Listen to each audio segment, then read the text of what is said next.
Olá pessoal, tudo bem com vocês? Eu me chamo Donovan Mariano e promessa é dívida. Eu estou aqui para trazer a segunda parte desse vídeo, do qual não foi possível no primeiro vídeo esclarecer muitas coisas que ficaram para trás, né? E principalmente que eu disse que eu ia relatar aqui a minha história, a minha saída desde o Brasil até chegar aqui na Europa. Como eu disse no vídeo anterior, que eu projetei sair do Brasil no ano de 2019. Trabalhava numa empresa onde eu ganhava razoavelmente bem. Inclusive, quero mandar um abraço para todos lá na Ico Metais, em Trindade. Torneira de qualidade é com a Ico Metais. Não estou aqui fazendo propaganda, mas para você que está construindo e reformando e talvez vai passar por esse vídeo, eu quero dizer que é uma das maiores empresas de torneira do país, do Brasil. Principalmente essa região do Norte, Nordeste, onde tem uma alta demanda. E eu tinha a minha profissão, que era como gerente, basicamente, de produção. Comecei na linha de produção, passei a ser líder de um segundo turno, de um setor. E nisso, ali dentro, foram me dando oportunidade de crescimento e fui fazendo alguns cursos. E cheguei na condição de gerente de produção, montava equipe, dispensava, contratava, fazia entrevista. Tudo isso a um grande gerente geral chamado Alcinei. Alcinei, um abraço para você. Não sei se esse vídeo, alguma hora, algum momento você vai assistir, mas foi uma pessoa que cooperou profissionalmente para a minha vida e principalmente para me desempenhar uma liderança do qual eu desempenhei na época. Então, agradecer aqui ao Alcinei Rodrigues, um dos maiores gerentes de produção do Brasil, assim também como a direção da Ico Metais. Então, eu estando ali, eu tive essa decisão no ano de 2019 de poder vir aqui para a Europa. Mas essa decisão eu tomei ela por causa de uma palavra da minha esposa. A gente estava num período muito dificultoso de provações na nossa vida, principalmente financeira, apesar de eu ganhar um salário razoável. Eu posso dizer que mais falta mesmo de planejamento financeiro. Isso foi o que me complicou. E eu lembro que ela disse assim: se a gente for ou a gente ficar, não seria quase a mesma coisa? Porque se a gente for, um exemplo, e vai que dá certo. E se a gente não for e a gente ficar aqui reclamando? E aí ela falou para mim essas palavras, entre termo, né? Ela estava até basicamente me chamando basicamente de covarde, não que essa foi a palavra dela, mas uma palavra mais pesada, mais de chacoalho, né? Vamos dizer assim. E foi quando a gente teve essa decisão, eu e ela. Porém, nós temos 2 filhas. Sair do Brasil, você sozinho já é difícil. Imagina você e sua esposa. Mais difícil ainda. Agora imagina você, sua esposa e 2 filhas. Na época, uma filha entre 6 e 7 anos, a outra filha entre 9 e 10 anos. Então, não é fácil para você chegar num lugar e se estabilizar. Mas, porém, eu tive essa decisão.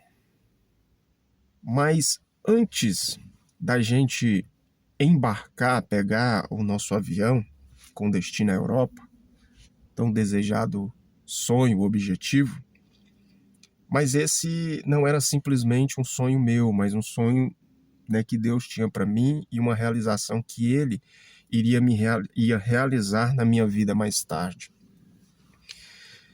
Só que nós passamos por muitas provas, muitas lutas, porque eu tive que me desligar da empresa, eu tive que sair da empresa do qual eu trabalhava, porque através do acerto da empresa, eu planejei comprar as minhas passagens para poder vir para a Europa.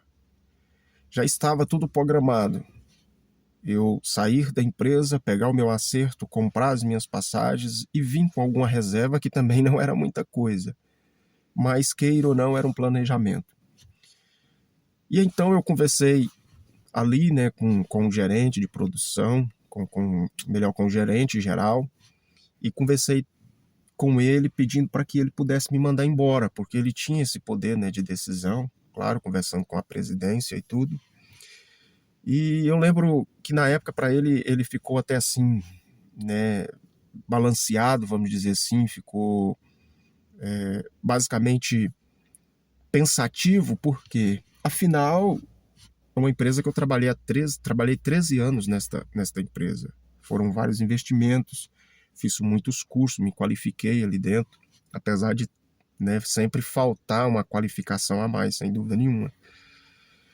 E ele pegou e me disse, não, eu vou conversar com a presidência e a gente vai ver o que faz, vou mandar você embora com todos os seus direitos. Era tudo que eu queria ouvir, tudo que eu precisava. Lembro como hoje que a primeira prova foi o seguinte, foi eu passar no banco, e quem tem um cartão cidadão sabe disso, que você pode passar no banco e fazer um levantamento ali do recibo, né?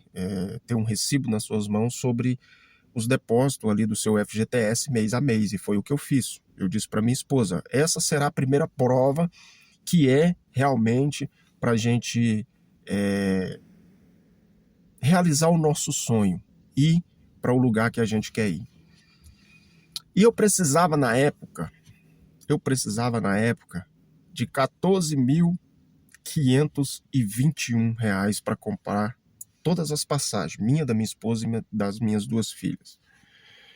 E eu disse para ela, nós vamos passar no banco agora e eu vou tirar ali um extrato e essa vai ser a primeira prova que se é para a gente poder ir ou não, porque a gente deve fazer prova, a nossa vida é feita de prova. E quando eu cheguei ali no banco, que eu passei o meu cartão, aquilo ali ficou marcado, está marcado até hoje, né, na minha mente, na minha vida, que deu R$ 14.524. Era justamente o que eu precisava para comprar as passagens. Pronto, conversei, saí da empresa, cumpri aviso, e então eu peguei e comprei as minhas passagens. Comprei para uma pessoa que a gente conhece, né, uma pessoa muito amável, Dona Francisca, e que eu nem sei se ela está ainda, né, mexendo com vendas de passagens. Não posso relatar a vocês que se residem em Goiânia, porque eu não tenho contato com ela. Mas eu conseguia então comprar as passagens. Agora está tudo planejado, né, tudo projetado, agora é só esperar o tempo. Basicamente quase tudo deu certo. A gente fomos lá, fizemos os nossos passaportes, compramos mala. E nisso eu comecei a trabalhar então na diária. E olha que eu não estou trazendo para vocês tudo que eu passei no Brasil. Não vou trazer aqui a fundo porque algumas coisas eu creio que não é necessária. Nesse período que eu me desliguei da empresa. E a gente esperou o tempo da gente poder viajar, da gente poder sair do Brasil. E nisso eu fui trabalhar na diária. Fui trabalhar com um cunhado meu, passando cabo elétrico, fiação elétrica em casas, né, trabalhando como auxiliar de eletricista predial. Ele sempre pega algumas casas da Caixa para fazer particular e eu ia ajudar ele, passando fio, fazendo fechamento, né? Isso foi um tempo que foi bom, porque eu conseguia suprir a necessidade da minha família. E aí, eu trabalhando com ele, já é quase chegado o tempo da gente viajar. Já é quase chegado o tempo da gente pegar o pássaro de ferro, né, como muitos dizem. Mas, porém, pessoal, a gente não sabia que a gente teria que passar por um processo ainda muito mais doloroso do que esse, muitas das vezes, de sair da empresa, de eu ficar no seguro, eu tinha uma casa, eu tinha um carrinho, um Celtinha 2003, mesmo que não era um carro novo, mas é o carro que eu usava para mim poder trabalhar, para me locomover, para mim ir até o trabalho, para mim ir para a igreja. Então, e até mesmo para passear. Era um carro que, vamos dizer assim, supria a minha necessidade naquele tempo. A minha casa era uma casa que eu comprei pela Caixa. Essa casa eu tive que, infelizmente, vender ela por um problema que eu tive e comprei uma outra de imobiliária. Porém, eu saí de uma parcela de 424, 23, uma coisa assim, e fui para uma parcela de 800 euros. Mas até então, quando eu vendi a minha casa, eu estava empregado. Eu tinha condição de poder pagar essas parcelas. Quando eu perdi o trabalho, foi aí que eu comecei a sentir, porque eu não tinha uma renda para suprir essa despesa dessa casa, desse financiamento. E o meu propósito era, nós vamos para a Europa, eu alugo essa casa e de lá eu faço uma complementação no dinheiro e continuo pagando ela. Porém, eu fico com a casa aqui no Brasil, esse era o pensamento. Mas eu já tinha desfeito de uma casa da Caixa. Eu tinha vendido o ágio dela. E aí tá, nesse tempo eu fui trabalhar com meu cunhado e esperando o tempo, né? O tão chegado tempo da gente pegar e viajar. E a gente queira ou não, eu sei que às vezes tem muitos que estava, né, ou melhor, que vai estar nessa condição que eu estava na época, de verem vídeos, de poder, né, ali no vídeo, no YouTube, pesquisar, né, sobre o lugar que a gente vai, morar, os lugares turísticos, né, comidas, acesso à roupa, a calçado, tudo isso a gente faz porque, na verdade, é algo que você está tentando, né, descobrir, vamos dizer assim.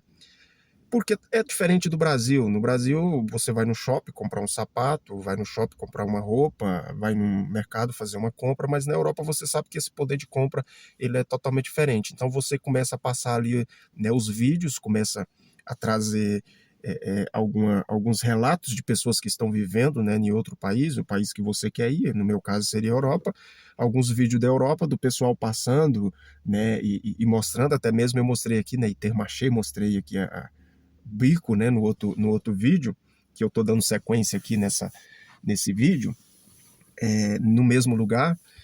E então, assim, o nosso coração, né, vai se enchendo, a gente vai criando várias expectativas, a gente vai, né, colocando coisas na nossa mente que, na verdade, a gente sabe que. Não é que, na verdade, a gente sabe, mas mais tarde a gente fica sabendo que não é aquilo que a gente imaginava. E então foi nesse tempo que veio a maior provação, que veio a maior luta. Por quê? Porque nós íamos viajar no ano de 2021, no mês, se não me falha a memória, no mês de fevereiro, se não me falha a memória. Porque já faz algum tempo e eu não estou bem assim lembrado de época, de dias, né? E aí o que acontece? Eu trabalhando durante a semana, isso eu lembro como hoje, é chegado o tempo da gente viajar, e eu então vou arrumar as minhas malas, vou começar a arrumar as minhas malas, e minha esposa dizendo ela que ficaria para depois, que ela ia arrumar depois, e eu empolgado ali arrumando a minha mala.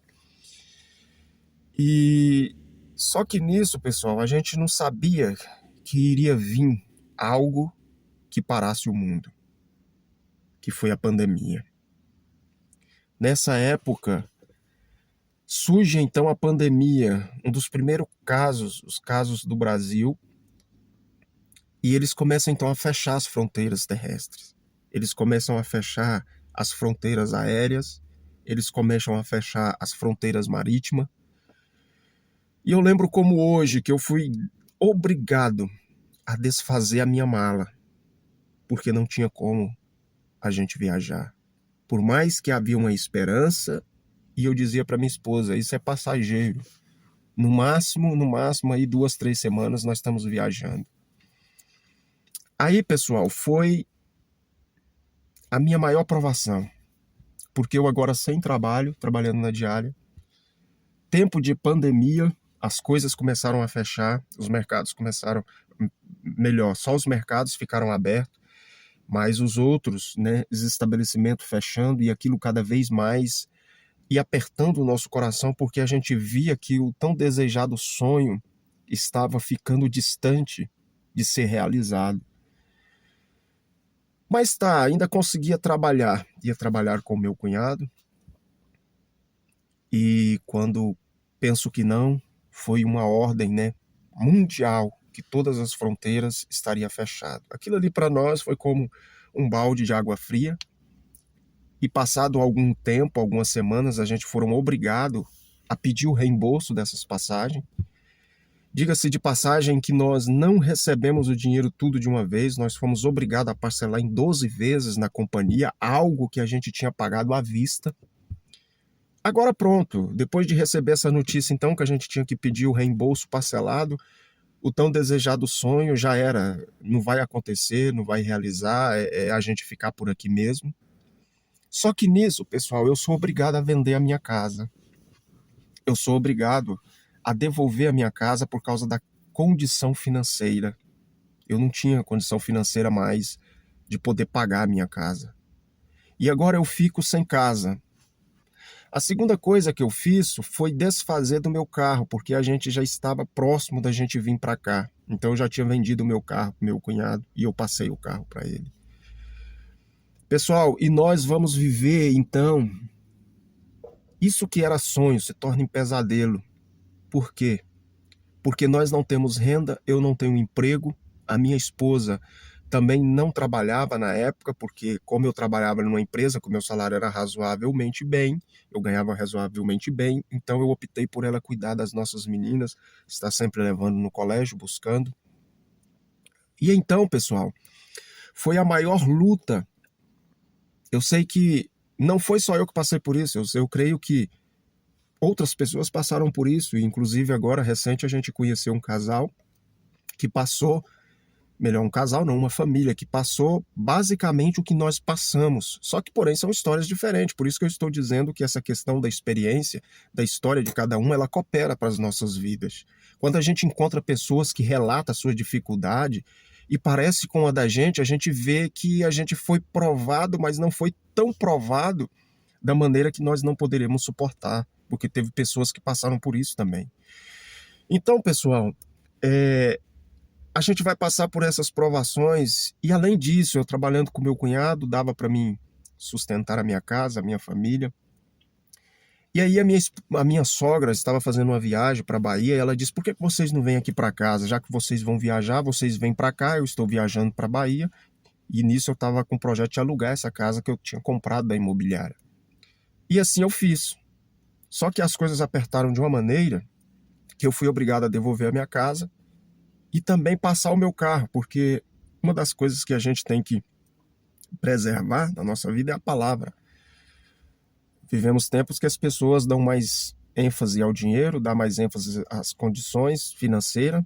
Como se diz, perco a palavra, mas não perco o dinheiro. Eu aprendi de forma diferente, mas antes perder o dinheiro, mas não perder a palavra. E aí eu devolvi a minha casa, passei o meu carro, estou sem condição nenhuma, morando dentro da casa da minha sogra, esperando o tempo de viajar. É quando a gente tem a notícia que a gente não pode mais sair, que a gente não pode, né, levantar voo, porque está fechado, as fronteiras estão fechadas. Perdão. E então, pessoal, a gente vai passar por um crivo. Ao ficar na casa da minha sogra, eu disse para minha esposa, não dá para a gente ficar assim, porque estava tudo fechado, tempo basicamente de pandemia. Falei, a gente tem que alugar um lugar e sair daqui, porque sua mãe está voltando, e até mesmo que ela tenha a liberdade dela, e a gente também tem que ter a nossa. E foi o que aconteceu, gente. Eu peguei e tive que voltar para o aluguel, agora sem emprego, sem estar de carteira assinada, sem ter uma renda fixa. E aí a gente foi andar a pé, andar de coletivo. A maioria das vezes, não tenho vergonha de falar que eu saía da casa da minha sogra para o local onde eu morava de a pé.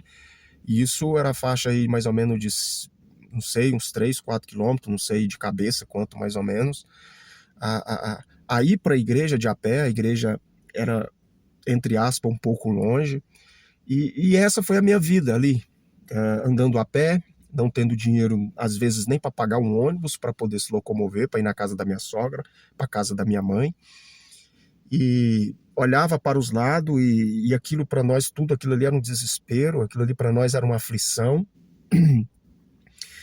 E então a única porta que estava aberta, ela foi fechada. Deus fechou as portas para mim. Em relação ao meu cunhado, ele não conseguia mais pegar trabalho, ele não conseguia mais pegar diárias para nós fazer, e eu tive então que ficar agora dentro de casa. A minha esposa contraiu o Covid, eu contraí o Covid, assim como muitos, né? E então, assim, pela misericórdia de Deus, nós permanecemos vivos, né? Pela misericórdia dele. E lamento por aqueles que se foram, inclusive pessoas que a gente conhece, pessoas próximas que se foram. E na minha mente, desde criança, eu nunca passei por algo tão assustador como o Covid, e que nós tivermos tanta perca como o Covid, né? E aí, pessoal, as portas fecharam para mim. Eu não conseguia mais arrumar emprego, não tinha como me sustentar, não tinha como pagar aluguel. Mas o mais importante é que Deus é fiel na nossa vida. E Ele não deixou nós padecermos financeiramente a ponto de não conseguirmos pagar o nosso aluguel e de não comer. Nós conseguimos porque Deus sempre providenciava para a gente. Eu não sei explicar para vocês como, mas a gente viu, testificou e temos experiência de que Deus cuidou da gente nesse tempo, nesse período. Eu agora vou sair do aluguel e vou para uma casa da minha irmã, que ela tinha acabado de comprar. Ela tinha uma casa que ela deu para a filha dela morar na frente, e havia uma outra casa com a estrutura muito boa no fundo, e eu vou para essa casa e não vou pagar aluguel. Mas, porém, ali eu vou permanecer um tempo desempregado. E depois eu vou trabalhar, eu volto a trabalhar na diária, mas agora não nessa área de eletricidade, mas, porém, fazendo piscina. E foi a porta que Deus abriu. Eu lembro como hoje, de estar trabalhando no sol quente, na chuva, ali cortando o chão, né, no enxadão, na picareta. E aquilo ali para mim foi uma experiência muito grande, uma dependência de Deus muito grande. Talvez eu estou falando para pessoas aqui que estão passando por um momento difícil, por um momento de tribulação, de angústia. Talvez não nessa situação que eu passei no ano de 2021, 22. Não, talvez não nesse período, porque eu só viajei depois de 2 anos. Nesses 2 anos foi uma experiência que eu não desejo para ninguém. Tivemos momentos de vitória, mas também tivemos momentos de lutas, de provações. Então, você que está passando por isso, eu quero dizer para você que há um tempo determinado para que a gente possa sair dessa situação, para que a gente possa sair desse momento caótico. Mas a gente não vinha mais condição da gente poder viajar, porque as nossas passagens foram pedidas, o reembolso, e elas foram parceladas. E aí a gente pensa o seguinte: pronto, acabou o sonho, a gente não vai mais viajar, não tem como. É quando Deus usa a minha irmã, que mora aqui na Suíça, já há algum tempo. Quero mandar um beijo para ela, um abraço para o meu cunhado Raine, uma pessoa de um coração extraordinário que nos ajudou. Foram os anjos que Deus colocaram para nos ajudar. E ela disse assim: mano, não preocupa, que eu conversei aqui com o Raine, a gente vai comprar as passagens para vocês e vocês vai pedir o reembolso para a conta dele. Então, para a gente, isso aí foi algo mais que nos confortou. Foi algo que nos deixou mais confortável. E assim fizeram. Nós viria por uma companhia, a TAP, e é assim que Deus faz. Existem coisas que a gente passa para a gente testemunhar. E a gente não esperava jamais pisar no continente europeu pela circunstância, pelo que nós passamos. Eu sei que existem muitas outras coisas que eu poderia estar relatando aqui, mais profundo, mais mais detalhado, mas eu não vou fazer isso porque o vídeo já está muito comprido e eu tenho que, infelizmente, terminar e continuar num próximo vídeo. Mas ela pegou e comprou essas passagens para a gente por uma das melhores companhias do mundo, pela Suíça. Então, eu não estou aqui menosprezando a questão das companhias em si, mas quem sempre está viajando, quem sempre está pegando voo, sabe do que eu estou falando, de você viajar numa empresa que te dá todo o respaldo, numa empresa que te dá um conforto, não só no voo, mas como em qualquer viagem que você vai fazer, seja de ônibus, seja de avião, seja de carro. O que manda é o conforto. E a Suíça é um dos países que mais dá, vamos dizer assim, essa condição, né, de você viajar com os pessoal muito muito prestativo, né, o público que está fazendo uso dos seus, vamos dizer assim, dos seus serviços. E aí, pessoal, ela foi a pessoa que Deus usara para poder nós viajarmos. E agora as passagens estão compra, é só nós esperarmos o tempo para que nós, né, possamos então viajar. E diante dessa circunstância toda, hoje nós estamos aqui na Europa. Mas não é possível eu, nesse vídeo, continuar, né, relatando a nossa chegada aqui na Europa. E eu quero pedir a você, portanto, que você se inscreva nesse vídeo, deixe o seu like, comente. Se você quiser fazer pergunta, tem toda a liberdade. O foco desse canal é te informar. O foco desse canal é te mostrar a realidade que os imigrantes vivem, ou que tem vivido, né, vamos dizer assim, e que está vivendo, não só no continente europeu, mas em qualquer parte do mundo. Mas o foco é mostrar um pouco da minha vida, do meu testemunho, do que nós vivenciamos nesses primeiros vídeos aqui. E pedir para você se inscrever, para você deixar o seu like. Nós estaremos aqui subindo outros vídeos. Eu vou subir a terceira parte desse vídeo, relatando de quando nós saímos do Brasil e chegamos aqui no continente europeu. Portanto, se inscreva, deixe o seu like, compartilhe esse vídeo, mande para um parente, mande para um amigo que talvez está aí planejando, né? Está com esse objetivo, com esse desejo de poder imigrar, né? Vamos dizer assim, para a Europa. Pessoal, é isso, o vídeo está muito comprido, eu vou parar por aqui. Desejo a você tudo de bom, continue planejando aquilo que você almeja. Os seus sonhos, eles só serão realizados se você os colocar em prática, tá bom? Um abraço a todos, eu fico por aqui e vou estar aí subindo a continuidade desse vídeo, tá bom? Infelizmente não é possível continuar nesse vídeo. Um abraço para todos.